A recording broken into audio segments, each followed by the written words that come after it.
2016 की बात है, लेकिन मुझे उस रात की हर तफसील ऐसे याद है जैसे कल ही की बात हो। मैं उस जंगल में जो मेरे शहर के साउथ में है काफ़ी रेगुलरली जाता हूँ, कम से कम 4-5 दफ़ा साल में। एक वीकेंड पे मुझे अचानक अकेले वक्त गुजारने का दिल हुआ, तो मैंने जल्दी से अपना बैग भरा और अपनी फेवरेट ट्रेल की तरफ गाड़ी पकड़ के निकल गया।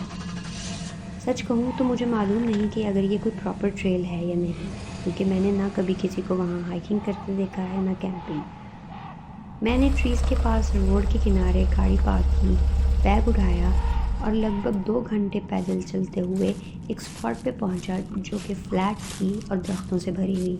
ये एक परफेक्ट स्पॉट थी 1-2 दिन रिलैक्सेशन के लिए। इससे ज़्यादा रुके तो शायद बोर हो जाएं, क्योंकि वहाँ कुछ ज़्यादा था नहीं। सूरज डूबने में कुछ घंटे बाकी थे, तो मैं आराम से सब सेटअप किया। मैं रिलैक्स्ड होकर बैठा, अपना खाना खाया और आग इंजॉय करने लगा। जब सूरज नीचे गया तो मैं आग में और लकड़ियाँ डाली। मुझे हमेशा से ये काफ़ी अजीब लगता है कि ऐसे दिन के वक्त परिंदों की चहचहाहट से जंगल गूंज रहा होता है, लेकिन शाम के वक्त बिल्कुल खामोशी। अंधेरा हुए तकरीबन 25 से 30 मिनट ही गुजरे होंगे कि एक अजीब सी आवाज़ ने खामोशी को तोड़ दिया। ये म्यूज़िक था, दूर से आ रहा था। कोई पुराना क्लासिकल सॉन्ग चल रहा था। ऐसे लगा जैसे कोई पुराना रिकॉर्ड प्लेयर बज रहा है। मैं खड़ा हुआ और उस डायरेक्शन में देखा जहाँ से आवाज़ आ रही थी। क्या कोई और कैंप साइट थी पास में? शायद कोई ग्रुप कैजुअली म्यूज़िक बजा रहा था। मैं वहीं कैंप साइट पे बैठा रहा, सुनता रहा। तकरीबन 30 मिनट गुजर गए, लेकिन अजीब बात ये हुई कि वही क्लासिकल धुन रिपीट होती रही, बिल्कुल रुके बिना।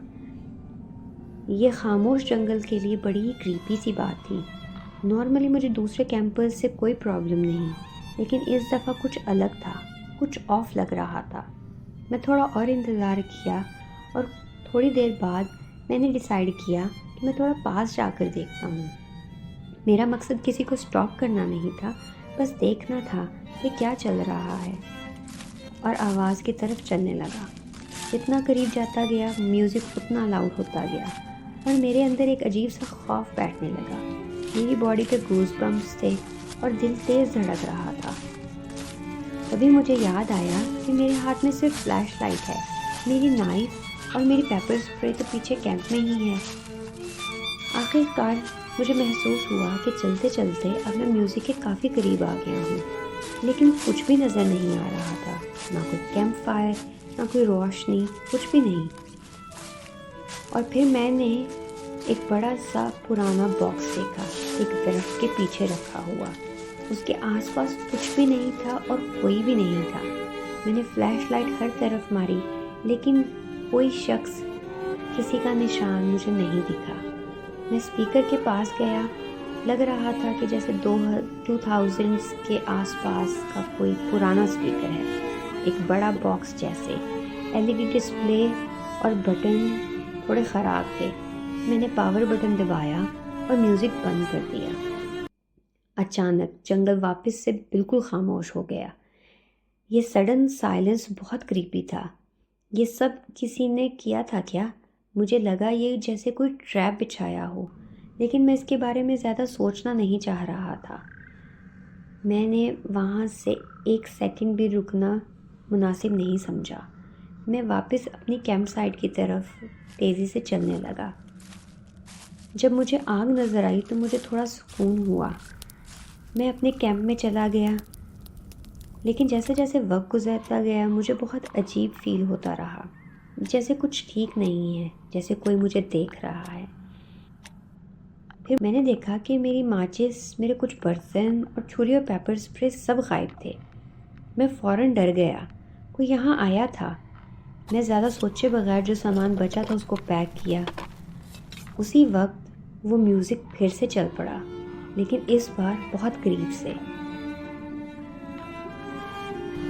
मैंने फ़ौरन कैंप साइट छोड़ा और ट्रेल की तरफ दौड़ने लगा। जितना आगे बढ़ता गया म्यूज़िक कम होता गया, मेरा डर भी थोड़ा कम होता गया।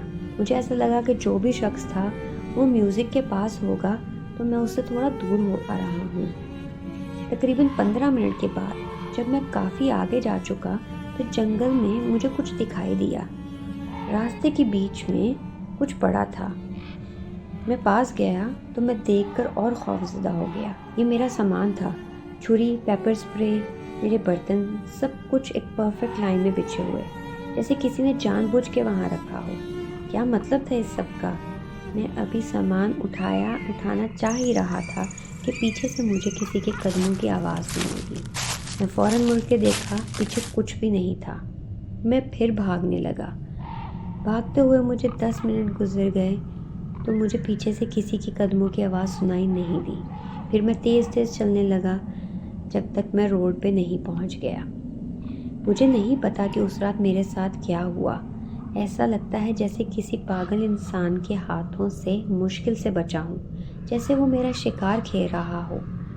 मैं दोबारा उस जंगल में कभी नहीं गया।